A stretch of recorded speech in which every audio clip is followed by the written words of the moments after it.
नमस्कार दोस्तों, स्वागत है आप सभी का हमारे JSK भक्ति NR चैनल पर।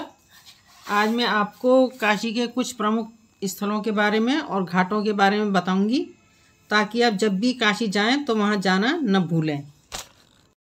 दोस्तों, हिंदू पौराणिक कथाओं के अनुसार काशी को भारत का ही नहीं बल्कि विश्व का सबसे पुराना शहर माना जाता है। कहते हैं कि ब्रह्मांड के निर्माण के बाद प्रकाश की पहली किरण यहीं पर पड़ी थी, जिससे यह नगर अत्यंत पवित्र माना गया। वाराणसी वैसे तो मुख्यतः दो नदियों के बीच बसा है।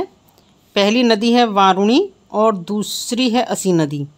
इसीलिए काशी को वाराणसी भी कहा जाता है। कहते हैं कि इस नगर को भगवान शिव ने लगभग 5000 वर्ष पूर्व स्वयं स्थापना की थी। वैसे तो देखा जाए वाराणसी में लगभग 80 से अधिक घाट हैं, लेकिन कुछ घाट ही फेमस हैं और जिन पर अधिकतर श्रद्धालु आते हैं, नहाते हैं, स्नान करने के बाद पूजा पाठ का काम करते हैं। और दो घाट ऐसे हैं जिन पर कि शवों का अंतिम संस्कार किया जाता है। वाराणसी में कई घाट हैं, जैसे अस्सी घाट, दशाश्वमेध घाट, ललिता घाट, मणिकर्णिका घाट, हरिश्चंद्र घाट, गंगा महल घाट, राजा घाट, सिंधिया घाट, मुंशी घाट, तुलसी घाट, जैन घाट, राणा महल घाट, जानकी घाट, केदार घाट। 80 घाट का वर्णन वैसे तो मत्स्य पुराण, पद्म पुराण, अग्नि पुराण, कूर्म पुराण, काशीखंड आदि कई प्राचीन हिंदू धर्म ग्रंथों में मिलता है। कहते हैं कि देवी दुर्गा ने शुंभ निशुंभ का वध करके बाद में अपनी तलवार यहीं फेंक दी थी। जिस स्थान पर उनकी तलवार गिरी, उस स्थान पर नदी की एक धारा बन गई थी, जिसे अस्सी नदी के नाम से जाना जाता है। दूसरी मान्यता यह है कि गोस्वामी तुलसीदास जी ने यहीं हिंदुओं के पवित्र महाकाव्य श्री रामचरितमानस की रचना की थी।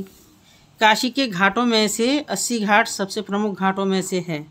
दशहरा, पूर्णिमा, सोमवती अमावस्या, एकादशी आदि महत्वपूर्ण अवसरों पर यहाँ हजारों श्रद्धालु आकर स्नान और पूजा पाठ करते हैं। दूसरा है दशाश्वमेध घाट। दशाश्वमेध का शाब्दिक अर्थ ही है 10 अश्वों की बलि देना। कहते हैं कि ब्रह्मा जी ने यहीं पर भगवान शिव को बनारस या वाराणसी से लौट सकें, इसके लिए 10 घोड़ों की बलि दी थी। इसीलिए इस घाट का नाम दशाश्वमेध घाट पड़ गया। यह घाट सबसे व्यस्त और प्रसिद्ध घाट है।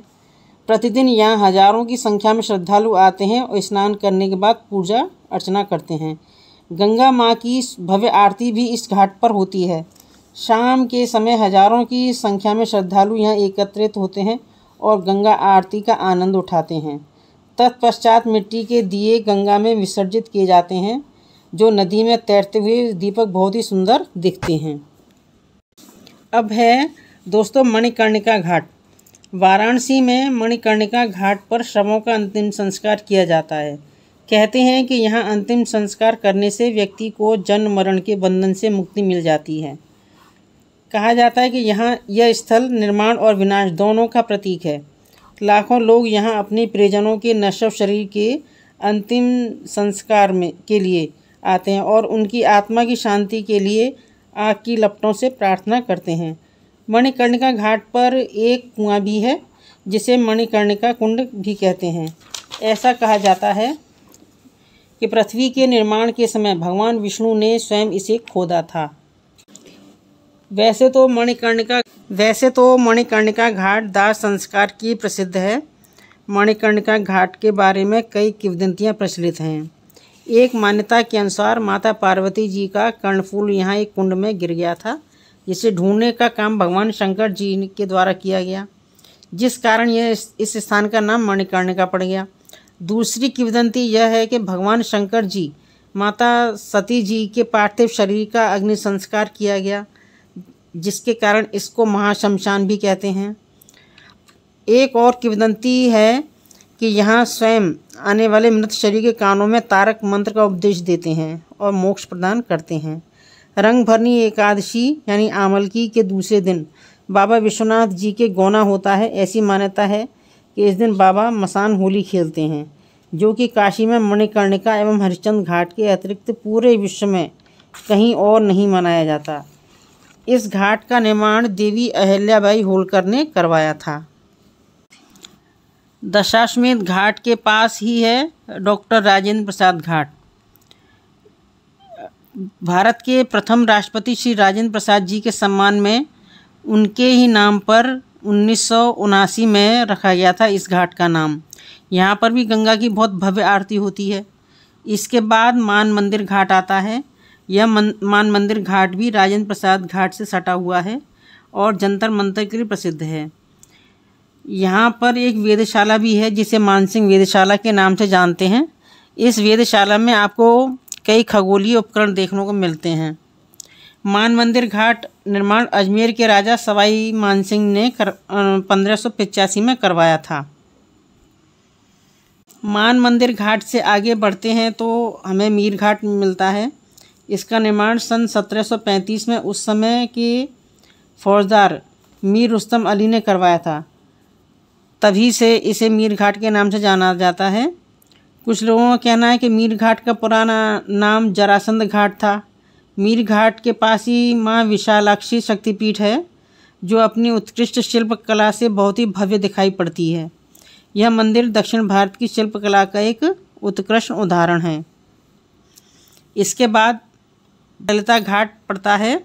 ललिता घाट, इस घाट का निर्माण नेपाल के राजा ने हिंदू देवी माँ ललिता के नाम पर करवाया था। इसी घाट पर लकड़ी की अद्भुत शिल्पकला का एक नेपाली मंदिर बना हुआ है जिसे पशुपतिनाथ मंदिर की तरह बनाया गया है। इसी घाट पर स्थित माँ ललिता गौरी का मंदिर भी खास है। अब यह घाट और भी ज़्यादा प्रसिद्ध हो गया है क्योंकि इसी घाट से भव्य दिव्य काशी विश्वनाथ कॉरिडोर की शुरुआत हो जाती है।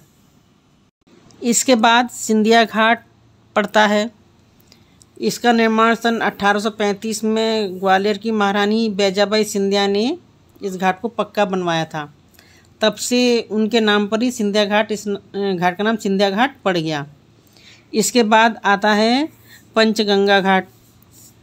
पौराणिक मान्यताओं के अनुसार स्वामी रामानंद अपने शिष्यों को इसी घाट पर शिक्षा दिया करती थी और गोस्वामी तुलसीदास जी ने विनायक पत्रिका नाम की रचना को पंचगंगा घाट पर बैठकर ही लिखा था। वैसे तो दोस्तों और भी कई घाट हैं, लेकिन यही कुछ ऐसे घाट हैं जिन पर के लोग अधिकतर आते हैं, स्नान ध्यान करते हैं और पूजा पाठ करते हैं।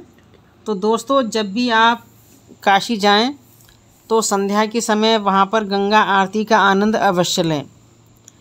और काशी विश्वनाथ तो आप दर्शन करें ही, साथ में घूमने के लिए वहाँ रामनगर फोर्ट घूमें, विशालाक्षी मंदिर दर्शन करने जाएं, संकट मोचन हनुमान मंदिर है, फिर तुलसी मानस मंदिर, दुर्गा मंदिर, नेपाली मंदिर और बटुक भैरव मंदिर, भारत माता का मंदिर भी देखें। साथ में और भी वहाँ वाटरफॉल्स वगैरह हैं जिसका आप आनंद उठा सकते हैं। तो दोस्तों, आपको हमारी ये वीडियो कैसी लगी कमेंट बॉक्स में कमेंट करके अवश्य बताएं। हमारी वीडियो को लाइक करें, शेयर करें, चैनल को सब्सक्राइब करना न भूलें, बेल आइकन का बटन अवश्य दबाएं और कमेंट बॉक्स में हर हर महादेव अवश्य लिखें। जय श्री राम, जय हनुमान।